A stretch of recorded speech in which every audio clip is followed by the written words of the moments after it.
The United Nations suspends all aid operations in Syria after an attack on an aid convoy near Aleppo.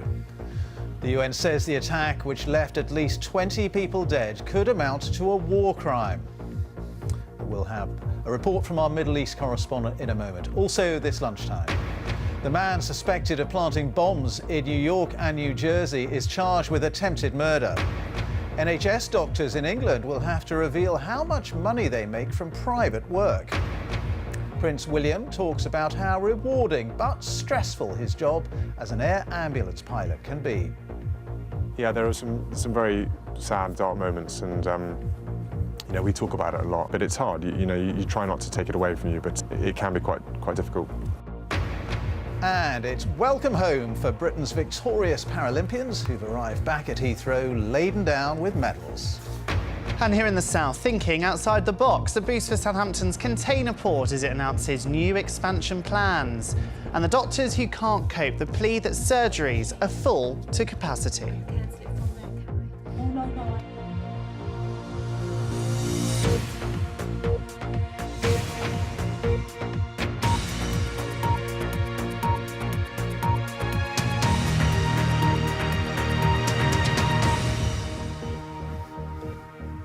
Hello, good afternoon and welcome to BBC News at 1. The United Nations and the Red Cross have suspended aid supplies to Syria after yesterday's airstrike on a humanitarian convoy near the city of Aleppo. 18 lorries carrying food, clothes and medical supplies were destroyed and about 20 people were killed. Well, Washington's expressed outrage over the attack and the UN says it could be a war crime. It came shortly after the collapse of a ceasefire negotiated by Russia and the United States. Our Middle East correspondent James Longman reports. Allahu Akbar! Allahu Akbar! It was supposed to be help for the helpless. Now it's up in flames. This is understood to be the moment the convoy was attacked. Enough food and medical supplies for 78,000 people destroyed. More than 20 vehicles, 20 trucks full of food and flour and medicine and pampers and blanket. Today is the 19th September of 2016. At the evening, exactly the evening, 7:30 o'clock, the regime helicopter target this place with 4 barrels. The White Helmet volunteers respond to incidents like these. He describes barrel bombs, improvised containers full of explosives. If these were involved, it may indicate a regime attack. Neither the Syrians or the Russians have so far commented. The aid was on its way to a town outside of Aleppo and had stopped outside a warehouse to unload. One eyewitness told the BBC the Syrian government would have had to be aware of the shipment because it left a government-controlled region and was clearly marked. The UN has said if the attack was deliberate, it would constitute a war crime. UN Special Envoy Staffan de Mistura said, "Our outrage at this attack is enormous. The convoy was the outcome of a long process of permission and preparations to assist isolated civilians."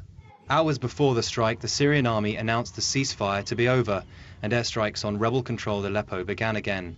The Syrian Observatory says over 30 people have died since they called the truce off. The UN says movements in Syria have been halted pending an investigation. As an immediate security measure, other convoy movements in Syria have been suspended for the time being, pending further assessment of the security situation. However, we remain committed to stay and deliver to everybody in need in Syria. The US says it will discuss future prospects for further cooperation with Russia, an ally of the Syrian government. Sergei Lavrov and John Kerry will meet in New York today to discuss salvaging a ceasefire that never really began. This is the first time a UN aid convoy has been attacked in Syria, another bleak chapter in a long and brutal war. James Longman, BBC News, Beirut. Well, our chief international correspondent Lise Doucet is at the United Nations in New York. Lise, this latest ceasefire in Syria obviously in tatters. Is there any prospect at all of negotiating another one?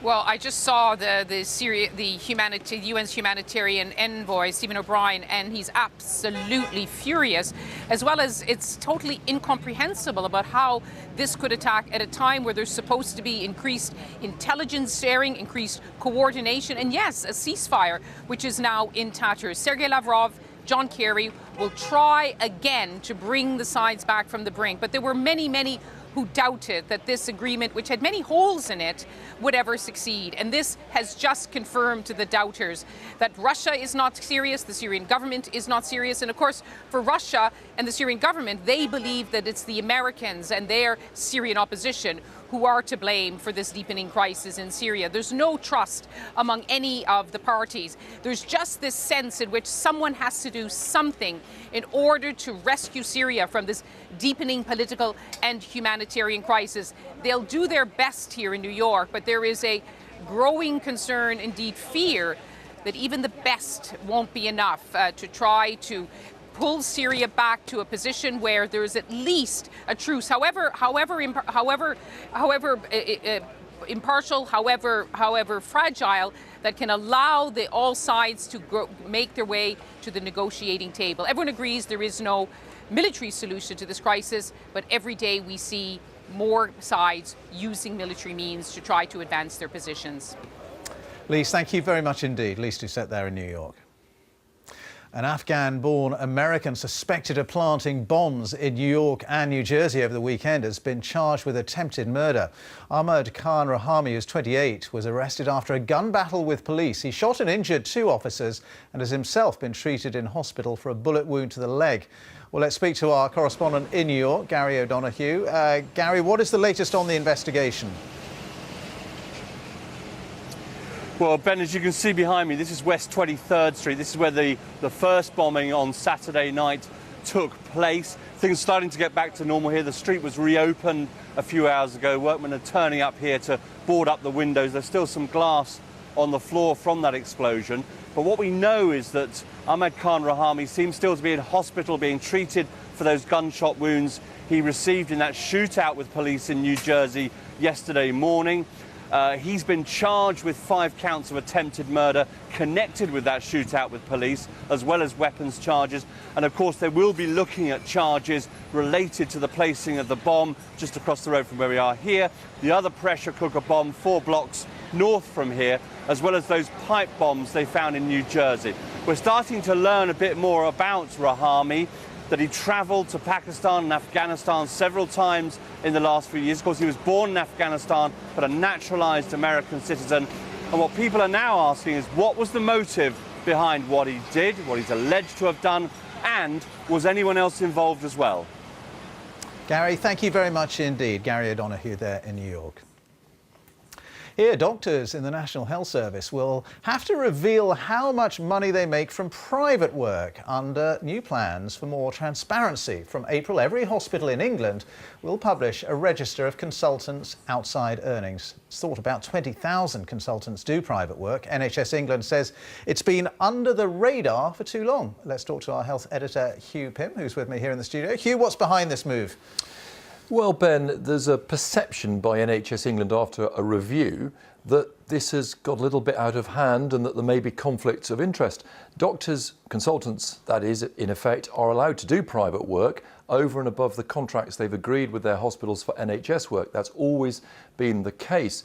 But there's maybe a perception issue here. Are they doing rather a lot of private work and delegating to their junior doctors, for example? So what NHS England want them to do is to simply get their hospitals to publish a register which shows how much they earn in bands of different 10,000, 20,000, 30,000 different bands, how much they're getting from private work. And NHS England say it is just a matter of transparency, letting patients know, letting the NHS know. And has there been any reaction from the consultants?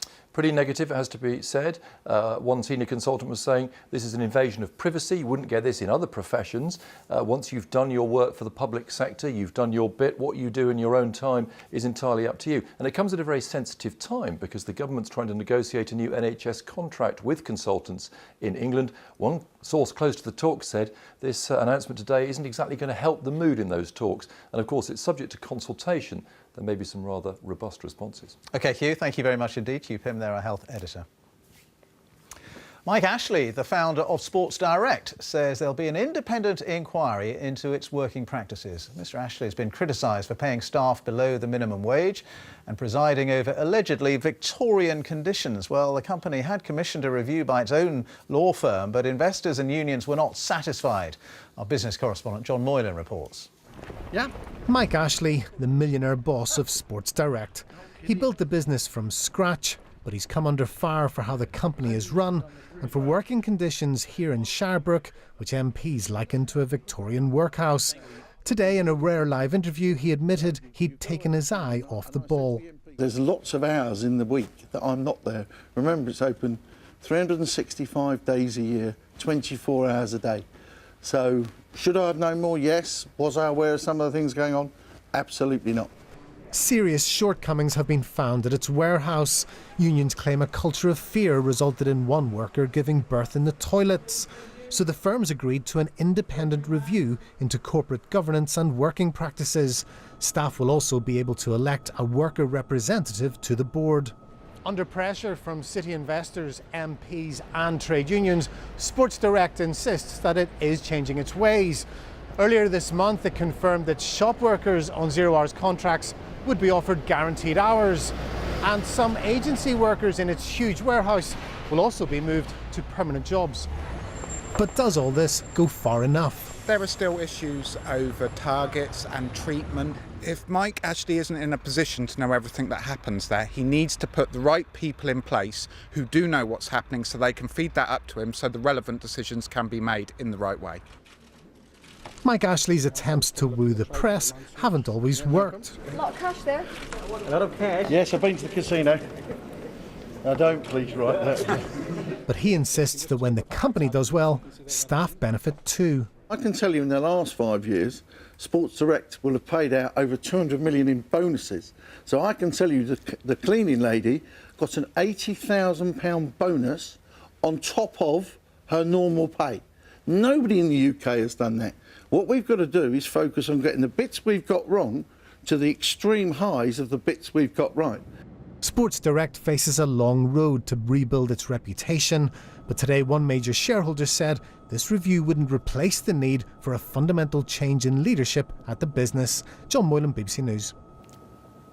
Labour's ruling National Executive Committee is meeting to discuss ways to reunite the party after the forthcoming leadership election. The Deputy Leader, Tom Watson, will suggest changes to the way members of the shadow cabinet are chosen to ensure that Labour's frontbench team better reflects the views of the party's MPs. Let's speak to Norman Smith, our Assistant Political Editor. Norman, any chance this NEC meeting is going to heal the party's wounds?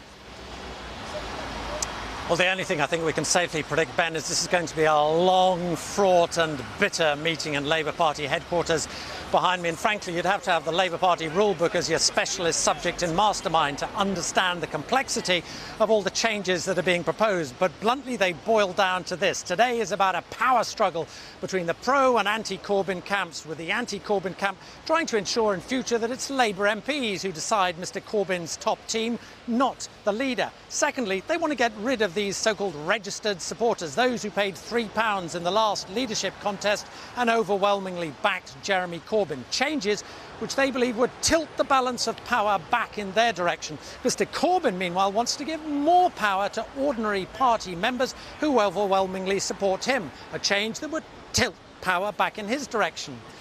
What does it all tell us? I think it tells us that if, as expected, Mr Corbyn is re-elected as leader on Saturday, do not expect some sort of great big group hug in the Labour Party where they all become the best of friends again. The infighting and bitterness looks set to continue. All right, Norman, thank you very much indeed. Norman Smith at Westminster. Financial fraudsters are targeting a new victim every 15 seconds. Financial Fraud Action UK says that in the first 6 months of the year, there have been 1 million incidents reported involving online and phone banking, debit and credit cards and cheques. Our personal finance correspondent Simon Gompertz reports. tricked over the phone into giving up her PIN codes and her cards. Hello? Christine from Birmingham thought she'd spoken to the police and her bank, but it was fraudsters.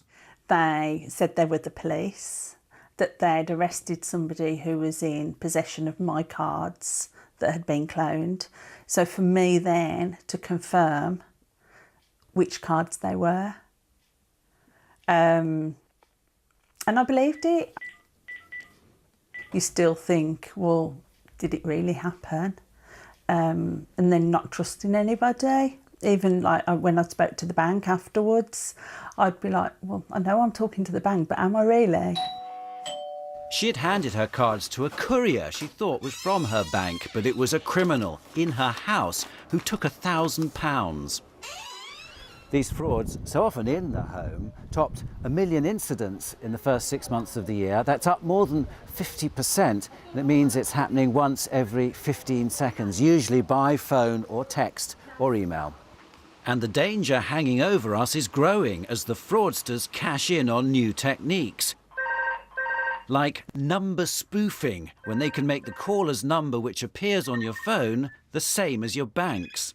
Worryingly, the criminals have changed their methods, and they're very sophisticated, the methods they're using, and they are targeting the customer rather than the bank systems. They're targeting the customer in great numbers. So people really need to be on their mettle, really, with all the different types of methods that the fraudsters are using against them. Christine's bank refunded her money, but often the customer accused of being negligent has to take the loss. Banks are asking people to pause, take 5, they're saying, and think whether a call or an email is suspicious. Simon Gompertz, BBC News. The time is just after 1:15. Our top story this lunchtime. The UN suspends aid supplies to Syria after an attack on an aid convoy it says could amount to a war crime.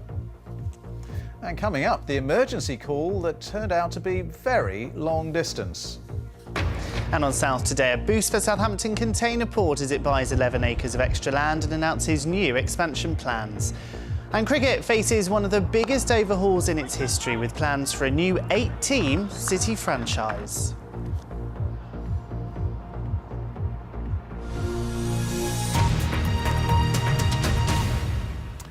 Britain's triumphant Paralympians have flown home today and the Queen has paid tribute to them, describing their performances as magnificent. The athletes returned to Heathrow Airport this morning on a special flight from Rio. Para-GB won 147 medals altogether, 64 of them gold, and finished second in the medals table. Well, parades to celebrate the country's Olympic and Paralympic success have been confirmed for Manchester on the 17th of October and London a day later. Our sports correspondent, Joe Wilson, is at Heathrow Airport for us this lunchtime. Joe. Yeah, a second load of Paralympians actually landed at Heathrow about 10 minutes ago, so we're expecting them here through arrivals pretty soon, and that's why you can see a congregation of both supporters and media still remaining here. I guess anybody at an airport might stop and ponder the significance and purpose of travel, to change minds, to broaden horizons, and certainly there are some Paralympians I've spoken to today who would say that they return to the UK as fundamentally different people. And attention now, I think, split between what has happened but also what's to come. Just a warning from me that my report now does contain some flash photography. Home, they're here for you. It's here and now that the Paralympians of Rio were confronted with the impact they've had in Britain. Family and friends, well, guaranteed. But congratulations from the Queen. That's so crazy. I don't know, I feel like normal cad, but everyone seems to think that I've done something special, and it's amazing, the support and kind of the warm welcome. Yeah, it makes me feel so special, and I'm so grateful for everyone that supported me. A table tennis table stands some 76 centimetres from the ground. He's done it now! Gold medalist Will Bailey showed how it could be scaled. At considerably higher altitude, he gave the in-flight crew a demonstration on the way home. And there was even a recreation of his yellow card moment. He'll now take part in a professional league in Croatia against able-bodied players. I just want to make table tennis big in this country as well. It's so big in other countries, and I think it deserves to be big in here as well in England. Well, the success of the British team in Rio has created so much attention on disability sport, and you can get a sense of that continuing here. But there is a question. how much of a difference will any of this make to the day-to-day lives of people with disability in Britain? Many of the people represented by Disability Rights UK are deeply concerned about their welfare benefits and opportunities. The games are fantastic, and I think it is beginning to change attitudes, and it's showing young disabled people maybe I could aim higher, which is brilliant. But for some people, you try and aim higher and you hit an absolute roadblock. We've got to take those roadblocks away for people, and then we'll be able to, the Paralympians will be able to feel not only have we got the medals, which is so brilliant, but we've contributed to a real sea change in the country, which is what we really want to see. Well, being an elite athlete presents unique challenges, and that can start when the games are done. Dame Sarah Storey has won 14 golds in 7 Paralympics, and she has this advice for first-time Paralympians coming home from Brazil. Make sure that you've got people around you, because you spend like 3 weeks in the athletes' village, and it's a really strange sort of vacuum to come away from that. So make sure you've got some fun stuff planned, and I always make sure I've got things planned well ahead. So win, lose or draw, there's something else to look forward to, because you do hear of people talking about that depression, and it will hit anybody. You'll feel like, oh, I can't believe it's over. I miss my teammates. I miss being in that atmosphere. So yeah, you've got to keep yourself busy and make sure you do have a proper rest, because you don't want to burn yourself out. With the visually impaired in mind, these Paralympic medals rattle. Each one at Heathrow was one for Britain, but also for those personal and special, reunited in Terminal 5 arrivals. Well, now, Sarah Storey did also tell me she thinks there is room for improvement. She thinks actually Britain can do better potentially in the next Paralympics. Bear in mind there will be some new sports in 2020, badminton, taekwondo, for example. Sarah also thinks that Britain could focus more on female participation.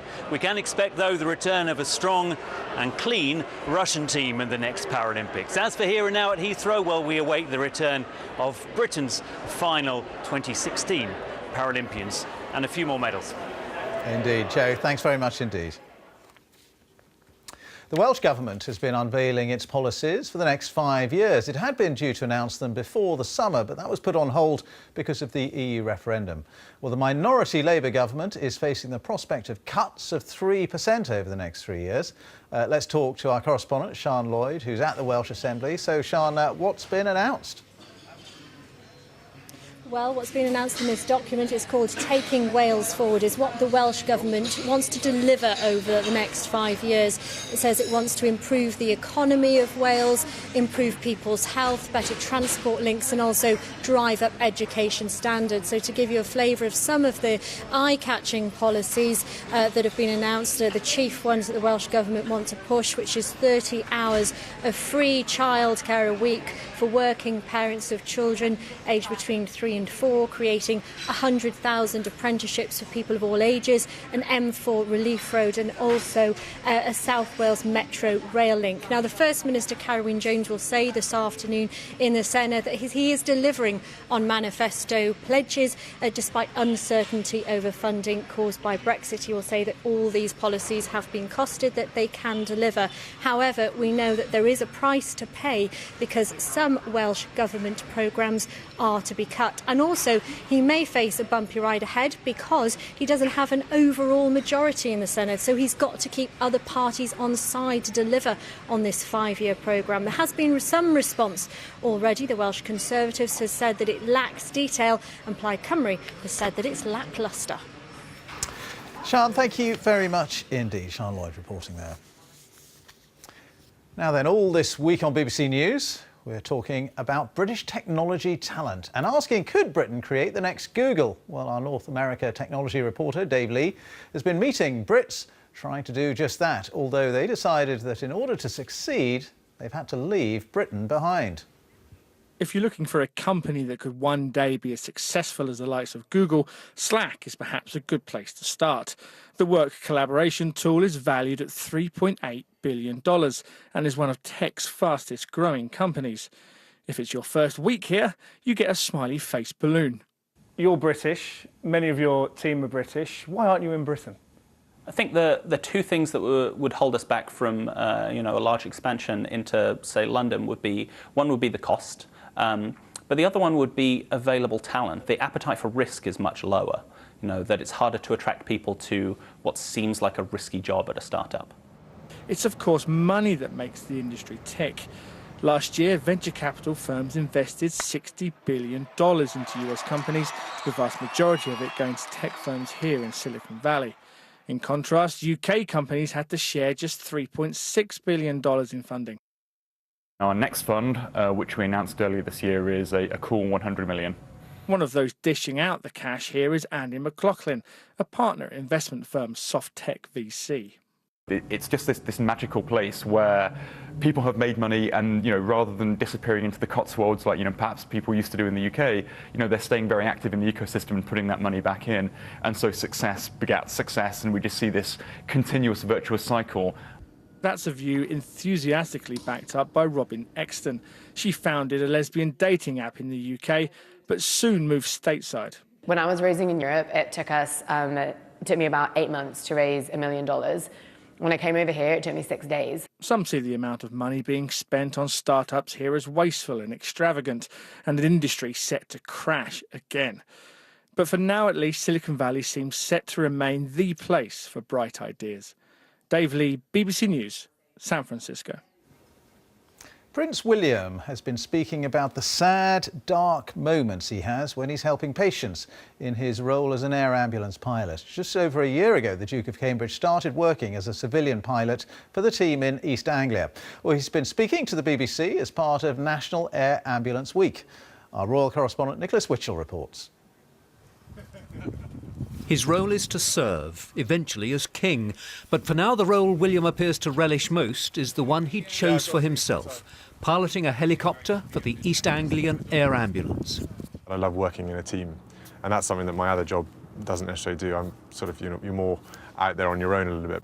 When I put my air ambulance hat on and I come here and I fly, I'm one of the team. I want to get the job done, and at the end of the day, feel like I've made a difference and a contribution. It's more than a year now since William joined the air ambulance team. There have been scores of call-outs to accidents and emergencies, and to scenes which have often been distressing. There are some very sad, dark moments, and we talk about it a lot. But it's hard. You try not to take it away from you, but it can be quite difficult.